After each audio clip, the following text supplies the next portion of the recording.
ডিম পাহাড়, সরি ডিম পাহাড় না, তিন্দু দিয়ে নামতেছি। মানে তিন্দুর সবচেয়ে এক্সট্রিম যেই ধাপগুলা সেগুলো পার হয়ে গেছি আলহামদুলিল্লাহ। এখন ছোট ছোট কিছু চ্যালেঞ্জ আছে, সেগুলো নিয়ে আস্তে ধীরে বের হতে হবে।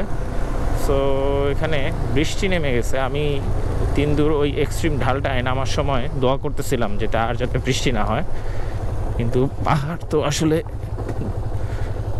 এখানে অগ্রিম কোনো প্রেডিকশন করা যাবে না। সো বৃষ্টি নেমে গেছে। কালকে যখন আমরা এখান দিয়ে উঠবো তখন আসলে মূল চ্যালেঞ্জটা ফেস করতে হবে, কারণ বৃষ্টিতে ওই জায়গাটা এমনিতেই এক্সট্রিম, বৃষ্টিতে ওই জায়গাটা আরও এক্সট্রিম হয়ে উঠবে। পাহাড়ি ফুল রাস্তার মধ্যে পড়ে আছে, এগুলো পাহাড়ি কোনো জঙ্গলি ফুল টুল পড়ে আছে, ভালোই লাগতেছে মানে দেখতে। এখানে রাইডিং কিছু শর্টস নিতে পারলে সেই হইতো।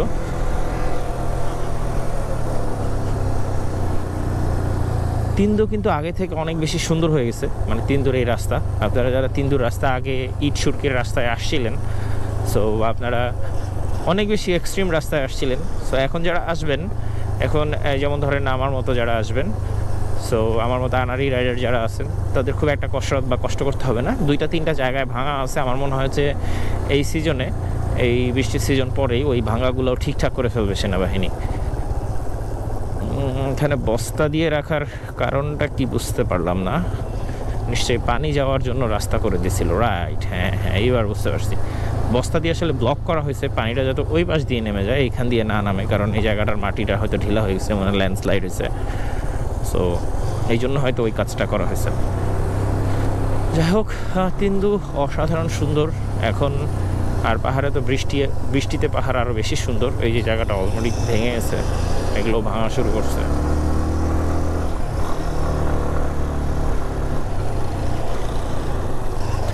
এই যে ঢালগুলা, এক্সট্রিম যে ঢালগুলা, এই ঢালগুলা আমার এই FZ25 বেশ ভালো সাপোর্ট দিতেছে। এটার মানে আপনার ইঞ্জিন, যেহেতু এটা 250 সিসির ইঞ্জিন এবং থ্রটলে বেশ ভালো প্রেশার আছে। সো আলহামদুলিল্লাহ বেশ ভালো সাপোর্ট দিতেছে।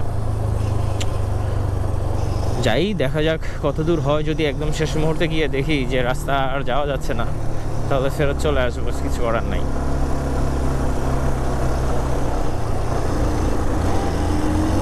আসলে আশঙ্কার কথা শুনে যদি আপনারা যাত্রাপথে বিরতি নিয়ে নেন, ওইটা হবে হচ্ছে পরাজিত হওয়ার মতন।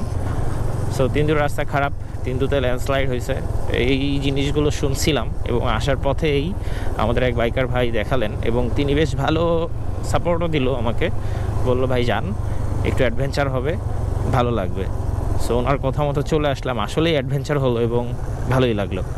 এই যে এরকম যেই সব জায়গাগুলোতে ল্যান্ডস্লাইড হয়েছে, এই জায়গাগুলো একটু ইট সুটকিগুলো পড়ে আছে। সো এগুলো একটু দেখে দেখে চালাতে হবে, তাহলেই আলহামদুলিল্লাহ আর কোনো প্রবলেম হওয়ার সম্ভাবনা নাই।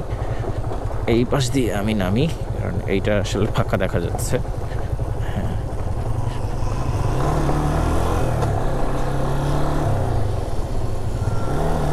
পেছনের ভাইয়েরা মাঝখানের কমিউনিকেটরের সাথে কানেক্টেড আছে, সো ওদের নিয়েও টেনশন হচ্ছে না, কারণ কোনো প্রবলেম হলে তো ওনারা আমাদেরকে নক করবেই। এখন দেখার পালা হচ্ছে আমরা কত সহি সালামতে নেমে যেতে পারি। ও পাহাড়ে ছাগল দৌড়াচ্ছে, ঠিক ঠিক ঠিক ঠিক। ও আচ্ছা আচ্ছা আচ্ছা আচ্ছা, এই জায়গাটাও একটু ভাঙাচোরা আছে, মানে উপর থেকে মনে হয় পাহাড় ভেঙে পড়ছিল বৃষ্টিতে।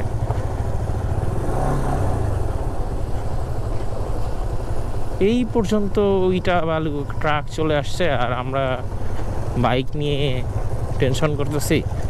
ও সেরা সেরা সেরা।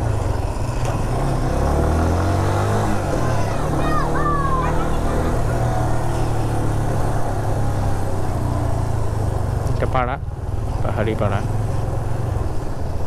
ও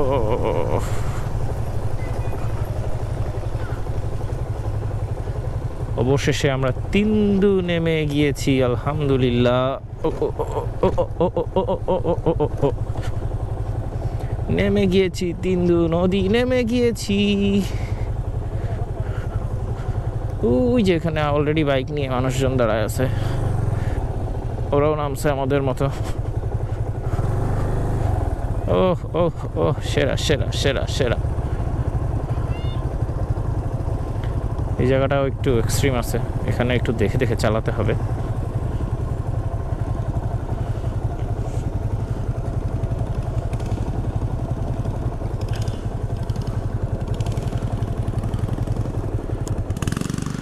যাক, নেমে গেছি নতুন কোনো জায়গা থেকে, আপনাদের সাথে কানেক্টেড হবো। সে পর্যন্ত ভালো থাকবেন, সুস্থ থাকবেন, টাটা, গুড বাই।